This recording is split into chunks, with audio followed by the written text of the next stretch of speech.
ఈరోజు చేసే వంట అండి ఎండి చేపలు కూర.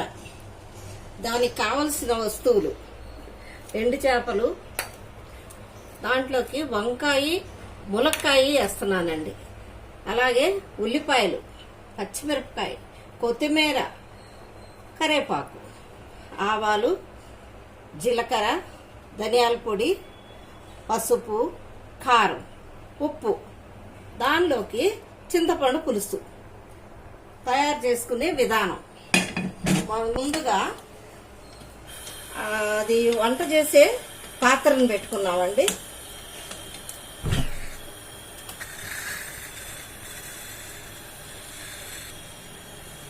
పాత్ర వేడి ఎక్కిన తర్వాత మనము ఆయిల్ వేసుకుంటున్నామండి. ఎండు చేపల కూరలో కొంచెం ఎక్కువ ఆయిల్ వేసుకుంటేనే దానికి రుచికరంగా ఉంటుందండి. వేడెక్కే అంతవరకు మనం ఉండాలండి, పచ్చి నూనెలో వేయకూడదు. నూనె కాగిందండి, అలాగే ఆవాలు, జీలకర్ర,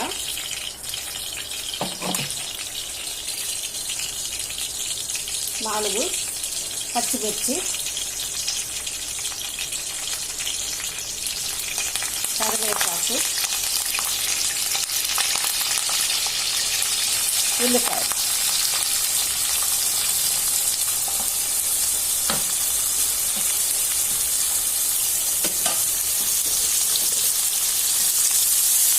ఇది చక్కగా వేగాలండి, పచ్చి వాసన లేకుండా. ఈ మిరపకాయలు, పచ్చిమిరపకాయలు, ఉల్లిపాయలు, కరివేపాకు ఇవన్నీ పచ్చి వాసన లేకుండా వేపుకోవాలి. ఇప్పుడు దానిలో కావలసిన కారము 2 స్పూన్లు వేసానండి, అలాగే ధనియాల పొడి అయ్యాక 1.5 స్పూన్ వేసానండి. ఉప్పు చేప కాబట్టి ఈ చేపలో కొంచెం ఉప్పు తగులుతుందండి, అందుకని ఉప్పు కొంచెం తగ్గించేస్తున్నాను. ఈ కారము, ధనియాల పౌడరు, పసుపు, ఉప్పు అంతా వేయిస్తున్నాను. ఈ కారం పచ్చి వాసన పోయే వరకు మనం వేపుకోవాలి.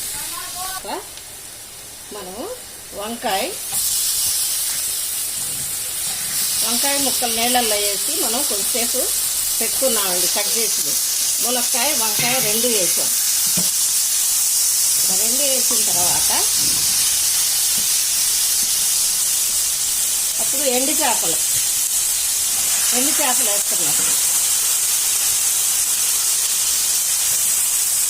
ఇవన్నీ కలిపి కొంచెం సేపు వేగనివ్వాలండి.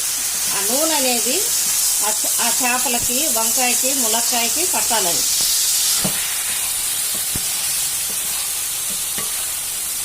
ఆ తర్వాత కొంచెం సేపు మనం డిష్ మీద మూత పెట్టుకోవాలండి.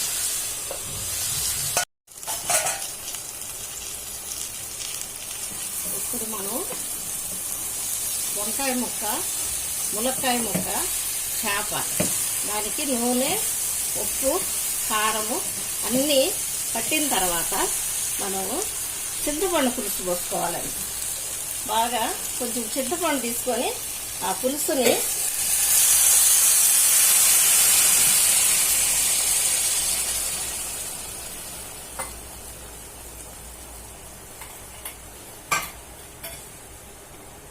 ముక్కలు మునిగే అంతవరకు మనం చింతపండు పులుసుని పోసామండి.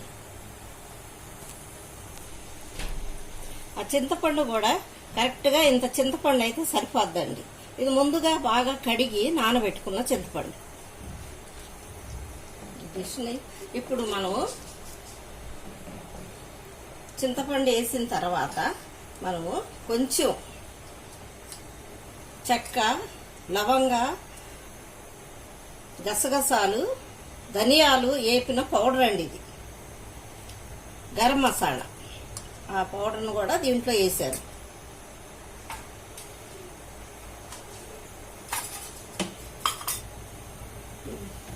ఈ 3 కలిపి ఉడికిన తర్వాత మనం కొంచెంసేపు ఒక 2 నిమిషాలు దాని మీద మూత పెట్టుకోవాలి, వాసన బయటికి పోకుండా. ఇప్పుడు ములక్కాయ ముక్క, వంకాయ ముక్క, ఎండు చేప ముక్క అన్నీ సమానంగా ఉడికిపోయినాయండి. ఉడికిపోయిన తర్వాత లాస్ట్లో మనం కొత్తిమీరతోటి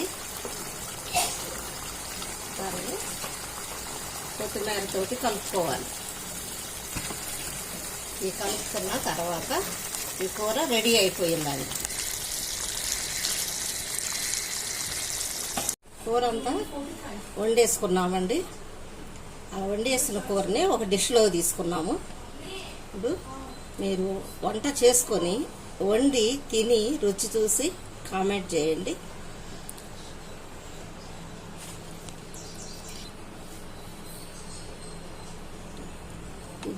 ఈ కూర మీరు వండుకొని తినిన తర్వాత షేర్ చేయండి, లైక్ చేయండి.